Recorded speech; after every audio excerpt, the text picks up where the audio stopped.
Deep breathing allows the alveoli at the ends of the airways to open more completely. These tiny air sacs are responsible for exchanging oxygen and carbon dioxide. During shallow breathing, only a portion of the alveoli expand. Some remain partially collapsed, which reduces the amount of fresh air reaching them. Deep breathing increases the pressure inside the lungs and gently pushes open more alveoli. As the alveoli expand fully, their thin walls stretch and create a larger surface area for gas exchange.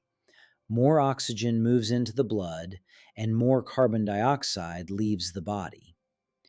Deep breathing also improves the movement of air through the lower regions of the lungs, which are often underused during normal breathing. The slow expansion encourages better circulation within the lung tissue.